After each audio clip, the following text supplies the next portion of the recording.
किसान साथियों, आज की वीडियो में हम धान की एक अच्छी वैरायटी, मोटे धान की वैरायटी आपको बताने वाले हैं। हमारे बहुत सारे किसान साथी ऐसा धान लगाना चाहते हैं जो मोटा हो, जिसका उपज ज़्यादा मिल सके, खासकर पोहा बनाने के लिए या फिर अन्य किसी कार्य के लिए। पोहा के लिए ये धान बहुत ही अच्छा साबित होने वाला है। तो धान की इस वैरायटी का नाम है टाटा धान्या DR 8336। टाटा कंपनी की ये वैरायटी है, धान्या इसको बनाती है, DR 8336 इसका नाम है।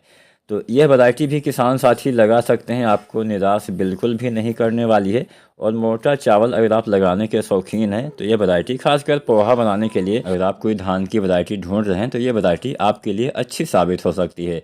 DR 8336 एक अच्छी वैरायटी है। जानते हैं पहले कितने दिन में ये फसल जो है वो पक के तैयार हो जाती है। एकदम कंप्लीट जानकारी आपको मिलने वाली है। कौन कौन सी खाद डाल के आप अच्छा उत्पादन ले सकते हैं, ये भी हम आपको आज की वीडियो में बताने वाले हैं।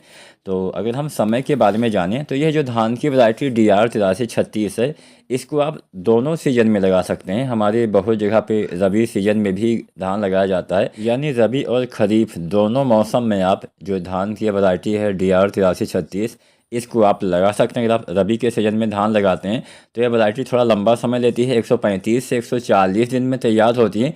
और अगर आप खरीफ के मौसम में लगाते हैं तो 125 से 130 दिन में, यानी 10 दिन लमसम पहले तैयार हो जाएगी।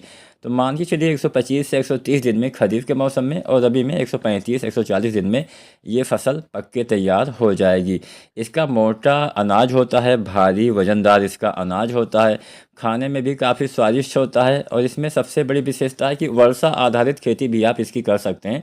जहाँ पे वर्षा आधारित खेती की जाती है वहाँ के किसान साथी भी इस वैरायटी का चयन कर सकते हैं, और जहाँ पे सिंचित अवस्था है वहाँ पे भी आप इसकी खेती कर सकते हैं। तो एक कुल मिला के आप पूरे भारत में इसको लगा सकते हैं। जहाँ जहाँ पे धान की खेती की जाती है वहाँ पे आप DR 8336 का चयन कर सकते हैं। भारत में सभी जगह पे जहाँ भी धान लगाया जाता है वहाँ पे आप इसको लगा सकते हैं। अब हम बात करते हैं, अगर हमें इसमें अच्छा उत्पादन पाना है तो कौन कौन सी खादों का इस्तेमाल करना चाहिए। तो खादों के बारे में आप नोट कर सकते हैं। यहाँ पे हम आपको दो फार्मूले बताएंगे। हमारे बहुत सारे किसान साथी DAP खाद डालते हैं और हमारे बहुत सारे किसान साथी SSP खाद डालते हैं। तो सिंचित अवस्था में आपको इन खादों का इस्तेमाल करना है।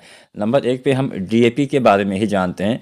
तो यहाँ पे हम सबसे पहले बात करते हैं रोपाई के समय क्या डालें। तो रोपाई के समय अगर आप DAP खाद डालते हैं तो DAP लगभग 40 किलो के आसपास डालिए, 40 से 42 किलो DAP डालिए। इसके साथ यूरिया भी डालिए लगभग 20 किलो, ये रोपाई के समय ही डालना है। साथ में आपको डालना है पोटास 20 किलो। तो यहाँ पे DAP लगभग 40 kilo, urea 20 kilo, potash 20 kilo धान की रोपाई के समय आपको डालना है, या अंतिम जुताई के समय पलेवा से पहले भी आप डाल सकते हैं, खेत तैयार करने से पहले भी आप डाल सकते हैं। इसके बाद में रोपाई के फिर से 30 दिन पे आपको यूरिया 40 किलो इस्तेमाल करना है। यूरिया के साथ में आपको इस्तेमाल करना है जिंक। अगर आप 33% वाला जिंक सल्फेट डालते हैं तो 5 से 7 किलो, अगर आप 21% वाला जिंक सल्फेट डालते हैं तो 8 से 10 किलो पर एकड़ तक इस्तेमाल करना है। यहाँ पे हमने जितनी भी खाद की मात्रा बताई है या बताने वाले हैं वो पर एकड़ के हिसाब से है। तो 30 दिन पे यूरिया और जिंक डालना है। साथ में अगर आपका बजट है तो आप सल्फर भी 90% वाला 3 किलो इस्तेमाल कर सकते हैं, या फिर आप जो यूरिया गोल्ड आती है जिसमें सल्फर पहले से ही मिला हुआ होता है, यानी सल्फर लेपित यूरिया, उसका भी इस्तेमाल कर सकते हैं पहले पानी पे 30 दिन पे। इसके बाद में बात करते हैं रोपाई के 50 दिन पे। तो रोपाई के 50 दिन पे फिर से आपको यूरिया 40 किलो और पोटास 20 किलो इस्तेमाल करना है। तो यहाँ पे हमने खादों की संपूर्ण मात्रा आपको बता दी। 50 दिन के भीतर सभी खादें आपको धान की फसल में इस्तेमाल करना चाहिए। बात करते हैं सिंगल सुपर फास्फेट, अगर आप डालते हैं तो कितना डाल सकते हैं। तो SSP यानी सिंगल सुपर फास्फेट धान की रोपाई के समय 110 से 115 किलो आपको इस्तेमाल करना है। इसके साथ यूरिया, क्योंकि SSP में नाइट्रोजन नहीं होता है तो यूरिया आपको रोपाई के समय 35 किलो इस्तेमाल करना है, और पोटास भी आपको रोपाई के समय 20 किलो इस्तेमाल करना है।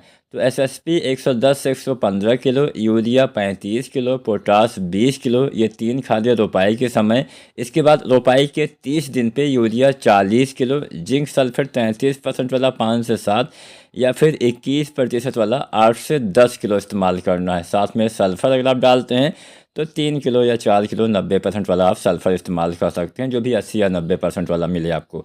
इसके बाद रोपाई के 50 दिन के अंदर फिर से आपको यूरिया 40 किलो और पोटास जो है 20 किलो इस्तेमाल कर देना है। अब यहाँ पे कुछ बातों का आपको ध्यान देना है। अगर आप जिंक का इस्तेमाल स्प्रे विधि से करते हैं तो मिट्टी में डालने की बजाय अगर आप स्प्रे करते हैं तो उसका लाभ ज़्यादा मिलता है।